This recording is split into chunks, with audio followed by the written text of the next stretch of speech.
चलिए अब question number 6 को सॉल्व करते हैं। 5 वर्ष बाद, देखिए 5 वर्ष बाद जेकब की आयु उसके पुत्र की आयु से 3 गुनी हो जाएगी। 5 वर्ष पूर्व जेकब की आयु उसके पुत्र की आयु की 7 गुनी थी। उनकी वर्तमान आयु क्या है? बहुत सिंपल क्वेश्चन सब है, सॉल्व करते हैं।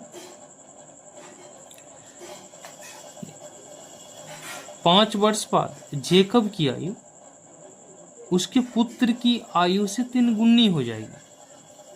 5, देखिए मानेंगे से माना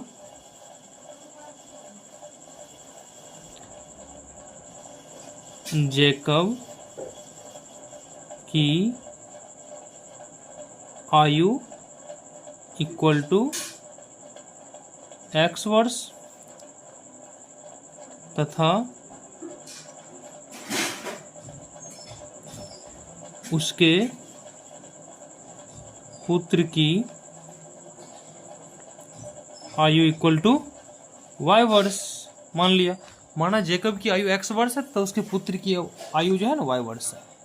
अब क्वेश्चन क्या कहता है, 5 वर्ष बाद जेकब की आयु, पहले समझने का प्रयास कीजिएगा। 5 वर्ष बाद, देखिए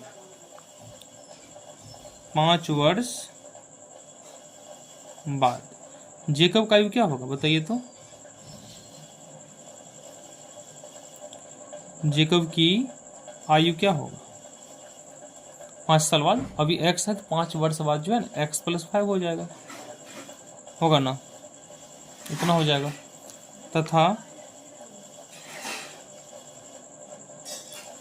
पुत्र की आयु बराबर होगा कितना, y + 5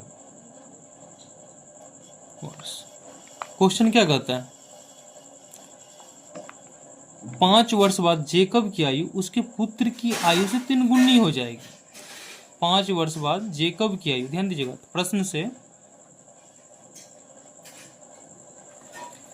5 वर्ष बाद जेकब का आयु देखिए x + 5 है, x + 5 इन 5 वर्ष बाद जेकब का आयु जो है पुत्र के आयु का, पुत्र का आयु 5 वर्ष बाद होगा y + 5, और इस उम्र का क्या होगा तिगुना। जेकब का आयु पुत्र की आयु का तिगुना हो जाए, कब, तो 5 वर्ष बाद। पहले सॉल्व कर लीजिए इसको, तो x + 5 3y 5 × 15, x इसको इधर ले आते हैं चर को, -3y = 15 और -5, x - 3y 15 में 5 के 10, समीकरण 1 हो गया। अब ध्यान दीजिएगा, अब क्वेश्चन कहता है 5 वर्ष पूर्व, 5 वर्ष पूर्व, तो पहले 5 वर्ष पूर्व देखिए जेकब का आयु निकाल लेते हैं। 5 वर्ष पूर्व जेकब की आयु 5 साल पहले कितना होगा, तो अभी अगर मान लीजिए x है तो 5 साल पहले होगा x - 5 वर्ष, ठीक है। अब पुत्र का होगा, पुत्र की आयु हो जाएगा y - 5। प्रश्न से क्या कहता है क्वेश्चन, ध्यान दीजिएगा,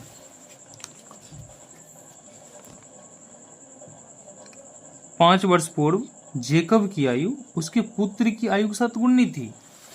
5 वर्ष पूर्व जेकब का आयु कितना, x - 5, पुत्र का आयु का 7 गुना, पुत्र का आयु तो y - 5 है, इसका 7 गुना था।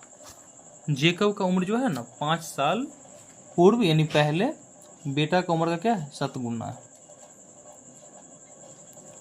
x - 5 = 7y, गुना कीजिएगा 7 × 5 = 35, x इसको इधर माइनस का 7y हो जाएगा इक्वल टू -35 सही है, इसको इधर प्लस का 5 हो जाएगा,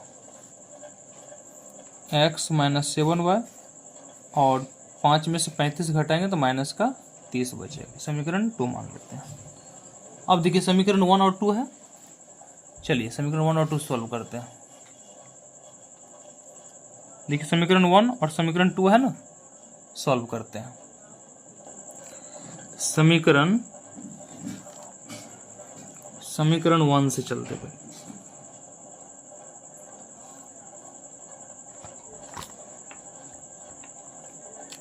समीकरण 1 से कितना है देखिए, x minus 3y equal to 10 है, तो x बराबर हो गया 10, इस जगह इधर तो प्लस का 3y, इसे 3 मान लेते हैं।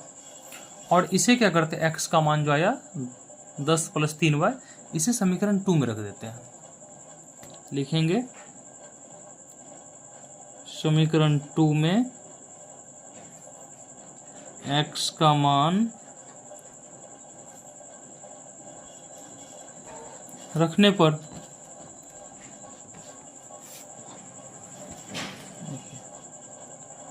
यही समीकरण है। तो x का मान कितना, 10 प्लस 3y, x का बदला यहाँ देखिए 10 प्लस कितना रखेंगे 3y, अब minus 7y equal to minus का 30, 3y में से 7y जाएगा तो माइनस का 4y बचेगा, equal to minus 30, minus 4y equal to minus 30, इस जगह इधर तो माइनस का 10 हो जाएगा, तो minus 4y equal to minus 40। अब देखिए इसीलिए y इक्वल टू क्या होगा, माइनस 40 बटा माइनस 4, माइनस माइनस कैंसिल, 4 दहें के 40, यानी y का मान कितना आ गया 10 आ गया। इसे कहाँ रखेंगे, 3 में रखेंगे, यहाँ रखेंगे y का मान, x मिल जाएगा आपको। समीकरण 3 में y का मान रखने पर x इक्वल टू कितना है, x equal to 10 plus 3, y का मान रखेंगे 10, 10 या 30, कितना आ गया 40। तो x माने थे जेकब का आयु ना, लिखेंगे अतः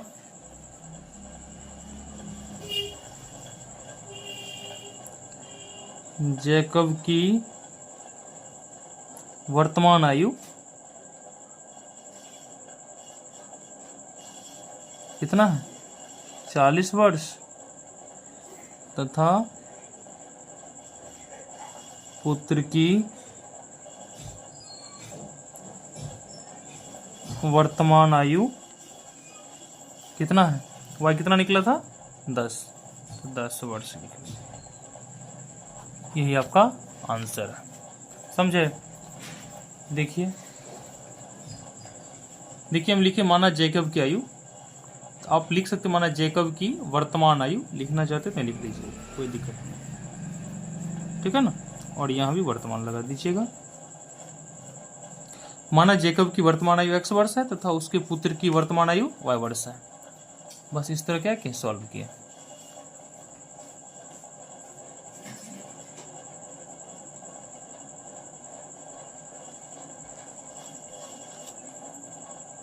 यदि आपको वीडियो पसंद आए जरूर आप लाइक कीजिएगा, चैनल पर पहले बार आए सब्सक्राइब कर लीजिएगा।